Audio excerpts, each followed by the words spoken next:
Fear gum candy. That night, I started having the dream. I was playing outside with Jeffrey, and we were throwing something back and forth, sometimes a tennis ball, sometimes a snowball. Every time the ball touched Jeffrey, a piece of him would instantly turn black. He was still smiling and saying, "Play with me, play with me," every time I tried to stop. So I'd throw it again, and bam, again, bam, again, bam. Then he'd slowly start sinking into the ground with still with that smile on his face as my parents appeared behind him. And he'd start saying over and over again, "You're the only boy. You're their only son. You're the only boy now." And I wake up screaming at the top of my lungs.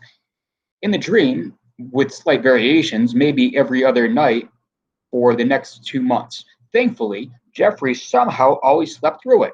My parents didn't, though.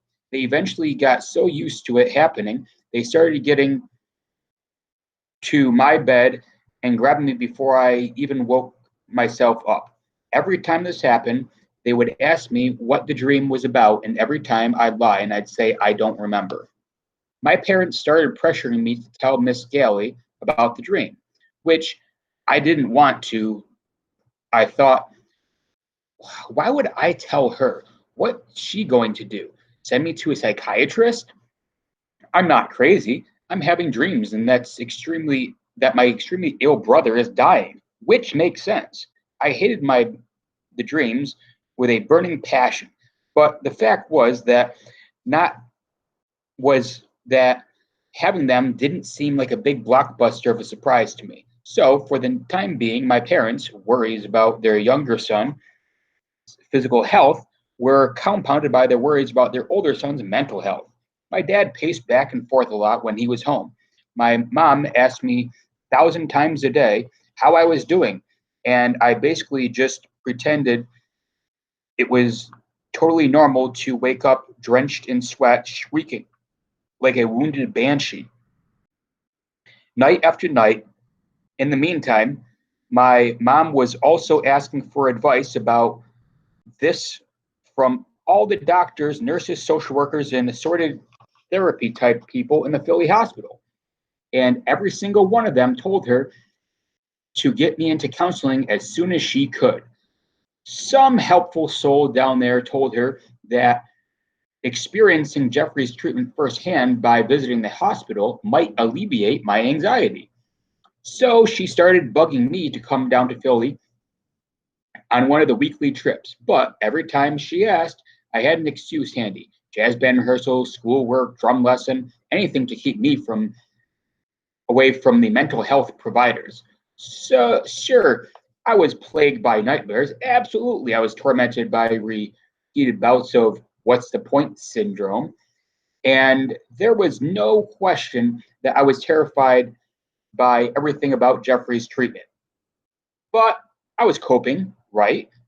I was getting good grades in the third marking period, was still improving rapidly on drums. I continued to be oddly popular at school. I had even patched things up with Renee Albert. One day on the bus, she caught me looking at her and stared back. Thinking fast, I made an irresistible offer. Gum? Are you offering me gum? Really? Yeah, really. Aren't you afraid I'd try to contaminate it?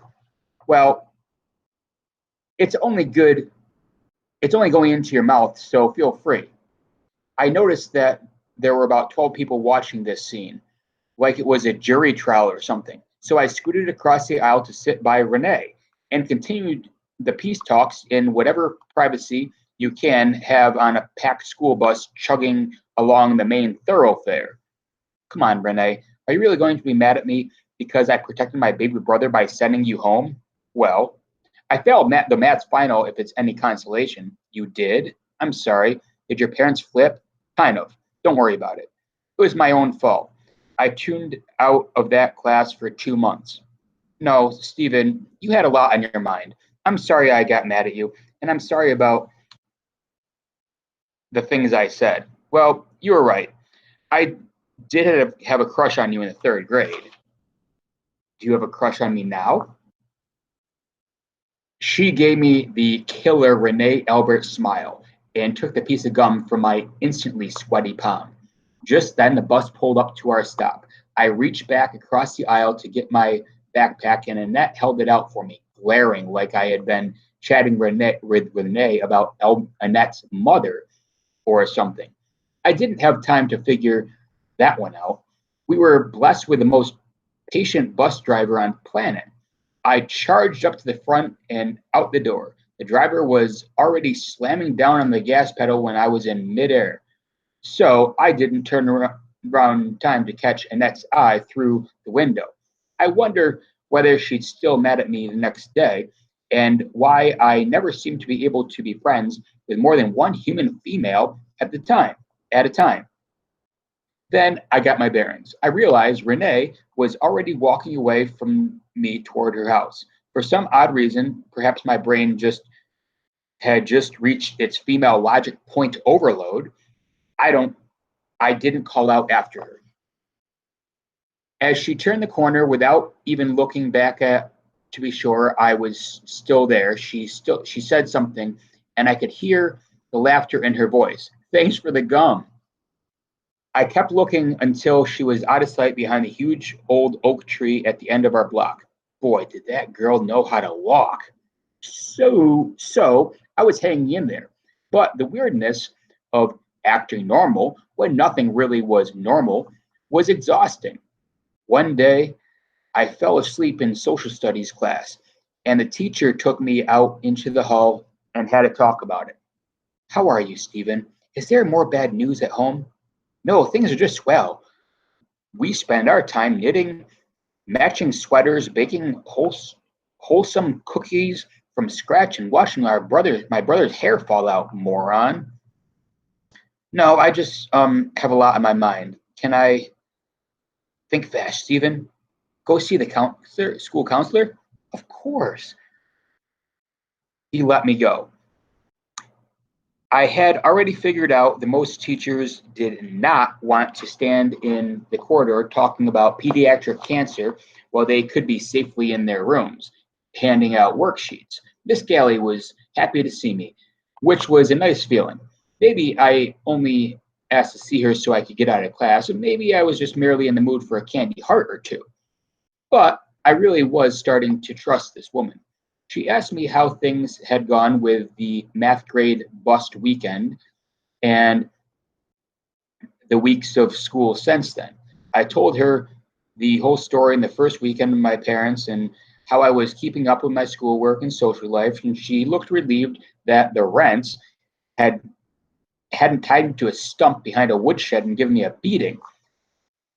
And I could have left it at that, with Miss Galley feeling like she had done a successful good deed by letting me choose how to handle my makeup work, and my mom's notification with me feeling like I had earned some cinnamon flavored snackage. But it wasn't the whole story. Miss Galley, I can't sleep at night. I have this nightmare over and over again. I'm playing catch with my brother, and I paused, and she quickly slid a box of tissues over to me. See, this lady was good. I talked for another half period, at least, and didn't stop until that tissue box was looking pretty undersupplied. She listened and even turned to her incoming phone line, turned off her incoming phone line. About five different people snuck their heads into the office, but she shooed them all away and she finally locked her door. Every once in a while, she asked a question or two, but she basically just let me rip. At the very end, I summed up by telling her how out of control I felt, how I couldn't affect any of the problems that were all around me. I can't wave a magic wand and make Jeffrey better. I can't call my Swiss banker and have him wire transfer a couple $1 million to my parents' account. I can't make my family feel better about anything. All I do is sulk, cry, and yell at my parents. But you do make your family feel better. I know Jeffrey must be appreciate all the playtime you spend with him. And that I could tell when I talked to your mother that she was very proud of how responsible you have been. Sending away your math tutor, that took real courage. You have no idea, Miss G. Yeah, but I can't change the roots of your problem. I can't change the basic situation. Well, Stephen, I have to send you back to class now because I have a group of students coming in, but I want to leave you with one thing that you can think about. Instead of agonizing about the things that you can't change, why don't you try working on the things that you can change? I thanked her and took a candy heart. Okay, a few for the road and a couple of tissues. And I made her promise she'd call me down next week. While I was on a roll, maybe I should have asked her to stock up on some new desk candy too. But there are times when you just don't want to push your luck. Over the next few days, my head was in a jumble of battling question bubbles. Me, what's the point, Miss Gailey? Why don't you try working on things that you can change? Of course, that's when I was awake. When I was asleep, nightmares just kept coming.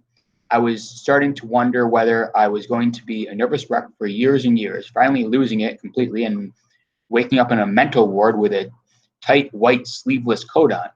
Then two things happened in quick succession. I figured out how to save some money, and Annette fell down a flight of stairs.